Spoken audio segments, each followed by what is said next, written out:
అందరికీ నమస్కారం. కుంచె శ్రీనివాస్ ఛానల్ నుంచి స్వాగతం. ఫస్ట్ టైం చూసినప్పుడు సబ్స్క్రైబ్ చేసుకుంటే సరిపోతుంది.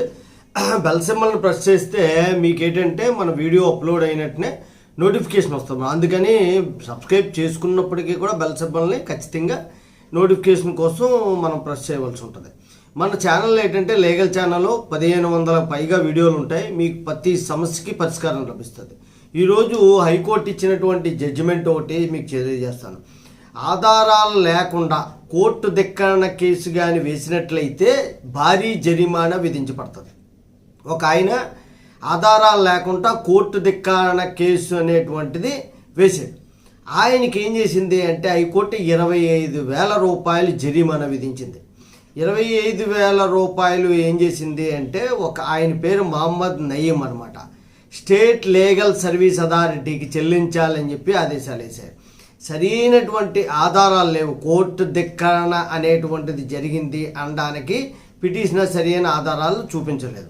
కారణం ఏంటి, ఏం జరిగింది అంటే ఇతను 2001లో ఒక నవీదిత అనేటువంటి వాళ్ళ దగ్గర ఏం చేశాడంటే ఇతను వ్యాపారం కోసం ఒక ప్రాపర్టీని అద్దెకి తీసుకున్నాడు.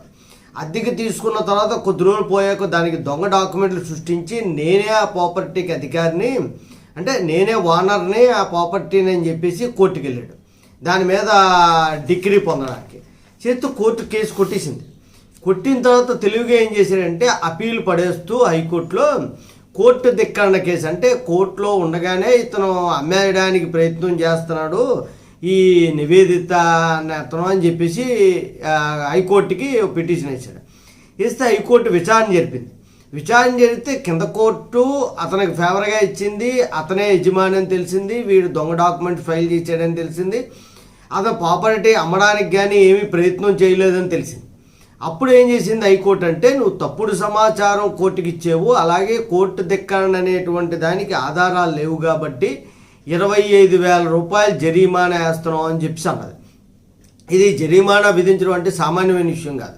మీకు 25,000 రూపాయలు తక్కువగా కనిపిస్తున్నప్పటికీ కూడా ఇది చాలా విషయాల్లో చాలా ఇబ్బందికరమైన విషయం. 25,000 రూపాయల జరిమానా.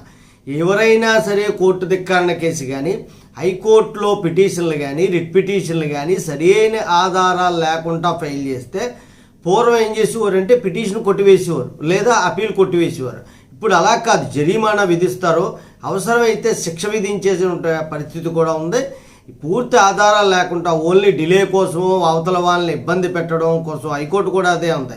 సరైన ఆధారాలు లేకుండా ఆ కోర్టుకు వచ్చారంటే అవతల వాళ్ళని బెదిరించడానికి ప్రయత్నం చేస్తున్నారు అనేటువంటి వ్యాఖ్య కూడా హైకోర్టు చేసింది. అందువల్ల సరైన ఆధారాలు లేకుండా ఎవ్వరూ ఏ కోర్టుకు కూడా వెళ్ళొద్దు అని చెప్పి ఈ జడ్జిమెంట్ ద్వారా మీకు తెలియజేస్తున్నాం. జై హింద్, భారత మాతాకి జై.